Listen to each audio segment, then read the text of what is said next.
কুষ্টিয়ায় হঠাৎ করে শিশুদের নিউমোনিয়া সহ ঠান্ডাজনিত রোগের মারাত্মক প্রাদুর্ভাব দেখা দিয়েছে।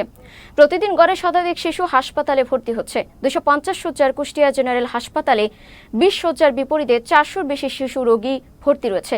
ফলে অন্তহীন ভোগান্তিতে পড়েছেন রোগী ও স্বজনরা। কুষ্টিয়া থেকে নাজমুল ইসলামের পাঠানো তথ্যচিত্রে ডেস্ক রিপোর্ট। ধারণ ক্ষমতার 4 গুণ বেশি রোগী নিয়ে চলছে কুষ্টিয়া জেনারেল হাসপাতালের কার্যক্রম। প্রতি শিফটে 7 থেকে 9 জন নার্স দায়িত্ব পালন করছেন। এতে হিমশিম খেতে হচ্ছে চিকিৎসা সেবা দিতে পড়ছেন নানা সংকটে।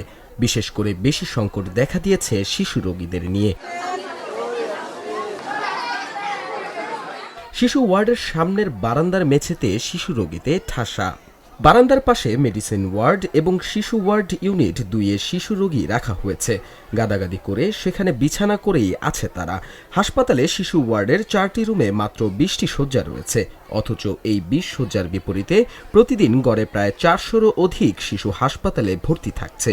এতে দেখা দিয়েছে নানা সংকট। সেবা দিতে রীতিমতো হিমশিম খেতে হচ্ছে চিকিৎসক, নার্স সহ সংশ্লিষ্টদের। শয্যা সংকটের কারণে নোংরা পরিবেশে হাসপাতালের মেঝেতে চিকিৎসা নিতে হচ্ছে নিউমোনিয়ায় আক্রান্ত শত শত শিশুকে।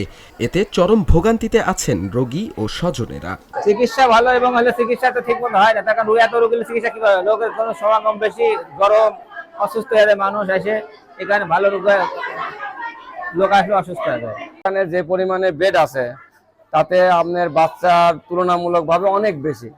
20 বেডের হলো আপনার শিশু ওয়ার্ড, সেই জায়গাটা আপনার নিম্ন শ্রেণী 250-300 শিশু আছে। অতিরিক্ত মানুষের চাপ, যার ফলে বাচ্চাদের নিয়ে থাকাটা অনেক অসুবিধা হয়ে পড়ছে। তারপর আবার এখানে শোনা যাচ্ছে অনেক সময় নাকি বাচ্চা চুরি হয়ে যাচ্ছে। এটাতেও একটা দুশ্চিন্তার কারণে আমরা ঘুমাইতে পারছি না ঠিক মতো, বাচ্চা ডেকে কোথাও যেতে পারছি না।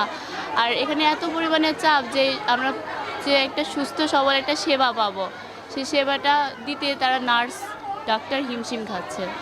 জনবল এবং ওয়ার্ড সংকটের কথা স্বীকার করে সংশ্লিষ্টরা বলছেন, নানা রকম সীমাবদ্ধতায় চিকিৎসা সেবা ব্যাহত হচ্ছে। আমাদের যে পরিমাণ অ্যালোকেটেড বেড রয়েছে তার থেকে রোগী অনেক বেশি। ওভারলোডেড হয়ে গেলে অ্যাকচুয়ালি চিকিৎসা সেবা কিছুটা ব্যাহত হয়। যারা সার্ভিস নিতে আসে তারাও স্বস্তিতে নিতে পারছে না, আবার সার্ভিস যারা দিচ্ছে চিকিৎসক, নার্সের, অন্যান্য কর্মকর্তা কর্মচারীবৃন্দ, তারাও কিন্তু একটু হ্যাজার্ড তো হয়। 2 মাস যাবত আমরা খেয়াল করছি যে প্রতিদিন এই হাসপাতালে গড়ে প্রায় 1000-এর বেশি রোগী ভর্তি থাকে, চিকিৎসা গ্রহণ করছেন। তো 250 শয্যা হাসপাতালের ধারণ ক্ষমতার 4 গুণ বেশি রোগী নিয়ে আমরা আসলে রোগীদের চিকিৎসা সেবা দিতে হিমশিম খাচ্ছি। বিশেষ করে শিশু রোগীদের নিয়ে আমরা খুবই সংকটে আছি। প্রতিদিন গড়ে প্রায় 400-র বেশি শিশু রোগী ভর্তি থাকে। আমাদের শিশু রোগীদের ধারণ ক্ষমতা হলো 20 জন। তার বিপরীতে 20 গুণ বেশি 400 রোগীদের এই চিকিৎসা সেবা দিতে যে আমরা হিমশিম খেয়ে যাচ্ছি। তবে কর্তৃপক্ষ বলছে 500 শয্যার হাসপাতাল প্রস্তুত হয়ে গেছে। শিগগিরই এসব সমস্যার সমাধান হবে। দীপু নূর, চ্যানেল এস নিউজ ডেস্ক।